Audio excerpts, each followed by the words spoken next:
Fala galera, sejam bem-vindos ao canal Química com Potássio e hoje trazendo mais um assunto do estudo de soluções, que é a curva de solubilidade. Entender a curva de solubilidade é importante para interpretar gráficos no Enem, no vestibular, né? E também em pesquisas científicas. Então é importante observar aqui como se apresenta o coeficiente de solubilidade em uma determinada curva de solubilidade. Então vem comigo. Olha só, curva de solubilidade, né? São nada mais do que gráficos que correlacionam a solubilidade de um determinado soluto, de um determinado sal, né? Relacionando também a sua temperatura, né? A sua temperatura, porque nós sabemos que o coeficiente de solubilidade depende da temperatura, certo? Então veja só, aqui ó, nós teremos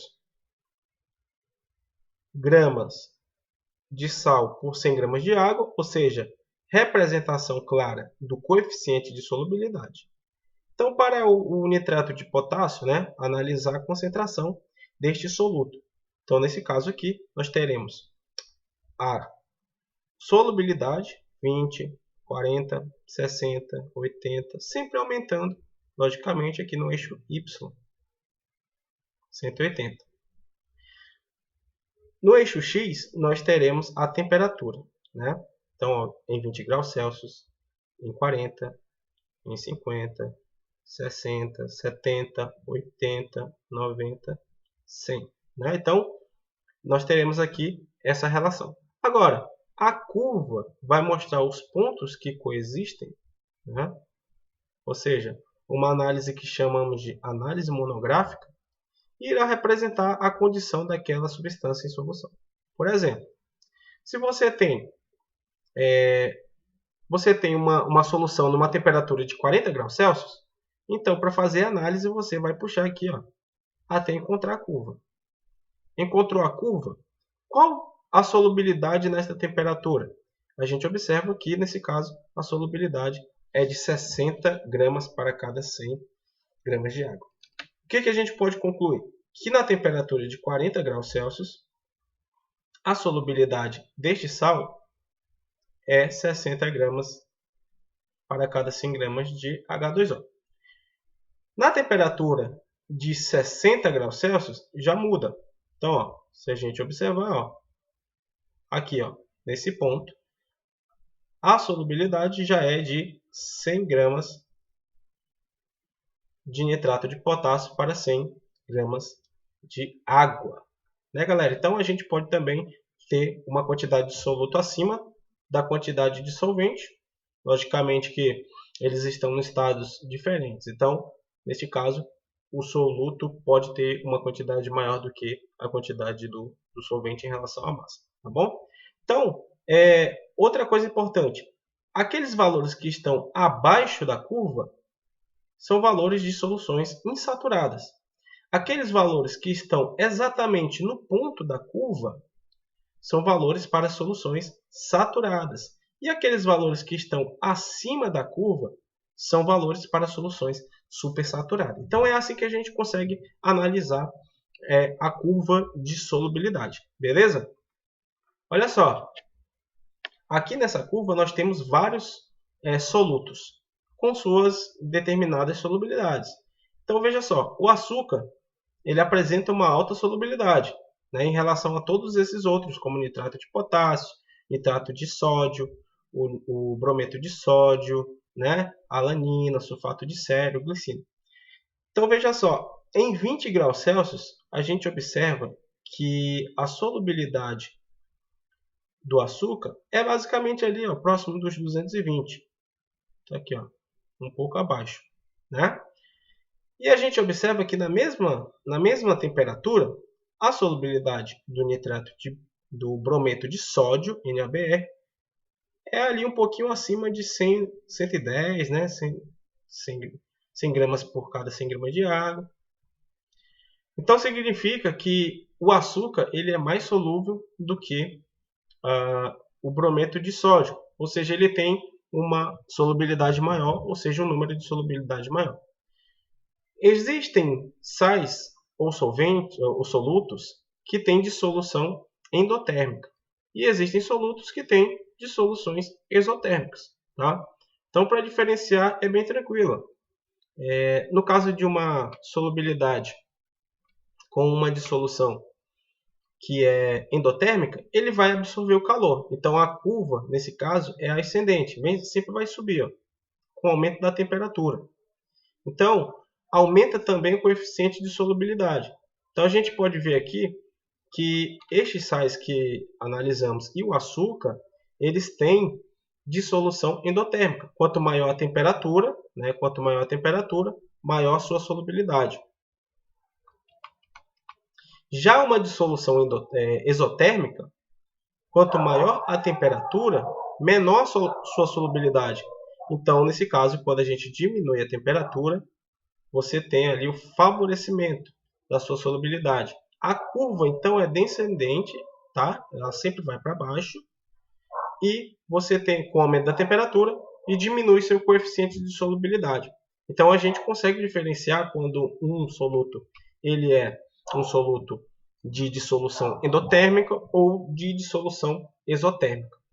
Outra coisa interessante é que na curva de solubilidade é possível encontrar substâncias com ponto de inflexão, que são substâncias que geralmente são substâncias hidratadas, certo? A água em si absorve ali a temperatura, propiciando uma determinada dissolução. Mas em um determinado ponto, esta água que está direcionada na estrutura deste sal, que no caso é do sulfato de sódio, né, ela evapora, ela vai embora. H2O sai. E quando essa molécula de água sai, o que acontece? Ocorre um ponto de inflexão, já que a solubilidade do sal resultante é diferente quando ele está hidratado. Beleza? É possível ter vários pontos de inflexão dependendo da quantidade de moléculas de água que são desprendidas a cada situação. Certo? Outra condição interessante é entender a solubilidade de gases e líquidos. Veja só, todos os gases eles possuem uma dissolução exotérmica. Porque assim, os gases, quanto maior a energia, né, mais agitação ele terá. Então, logicamente que com o aumento da temperatura, a sua solubilidade tende a diminuir. Portanto, eles não têm aquela solubilidade endotérmica com curvas ascendentes, né? E sim uma solubilidade exotérmica com curvas descendentes. Tá? Então, quanto maior a temperatura para eles, menor será a sua solubilidade. Então, é só a gente observar um refrigerante, por exemplo. Refrigerante a gente tem que colocar na geladeira para ficar geladinho para a gente tomar. Se você deixar ele numa temperatura ambiente, a temperatura vai diminuir e quando você abre aquele refrigerante, provavelmente ali você tem o espalhamento do gás, que a solubilidade diminui. Mas quando o refrigerante está bem geladinho, a gente abre lá, o gás ele se mantém dentro do líquido, porque a solubilidade dele é bem maior, certo? Também a gente pode relacionar a pressão. A pressão, a mesma ideia do refrigerante. Então ele está em uma alta pressão, certo? Quando ele está fechado. E quando você abre o recipiente, ela vai se igualar com a pressão externa, que é uma pressão menor. Então acaba diminuindo a solubilidade, o gás se expande. Então já o aumento da pressão, né, provoca o aumento da solubilidade. Está comprimindo os gases, então ele vai solubilizar no líquido. Né? Que é o caso dessa garotinha aqui, ó. Ela está abrindo aqui um recipiente com uma pressão interna bem maior do que a externa. Então o refrigerante ainda está quente, ou seja, com o aumento da temperatura diminui a solubilidade. E com o diminuir da pressão também vai, no caso aí, diminuir a solubilidade. É muito comum também a gente observar esse exemplo com os mergulhadores. Então quando as pessoas vão mergulhar no mar, elas vão respirar ali com um cilindro, respiram com um cilindro, que é uma mistura de oxigênio, tem nitrogênio também. Né? Nós sabemos que no fundo do mar a pressão é muito grande. Então, o que ocorre? Ela vai respirar aquele ar, né? E a pressão exercida vai fazer com que a solubilidade seja profícua ali no sangue dele. Só que quando ele retornar à superfície, ele tem que retornar com cautela, com cuidado, porque se ele retornar muito rapidamente, aqueles gases que estão na corrente sanguínea dele pode se expandir e pode ser fatal, né? Então, ele precisa subir lentamente para que o organismo, né, e a solubilidade se adapte a determinada pressão do ambiente. Então, basicamente, isso aí, galera, uma curva sempre ascendente, ou seja, quanto maior a pressão, maior a solubilidade destes gases. Beleza, galera? Então, é basicamente isso que a gente tem que saber para entender aí como essas substâncias estão expressas nos gráficos. Na próxima aula, nós iremos aprender como calcular utilizando estas curvas de solubilidade. Então, gostou do vídeo? Se inscreva no canal, comente, compartilhe e dê o joinha. Valeu, galera. Professor Potássio, fui!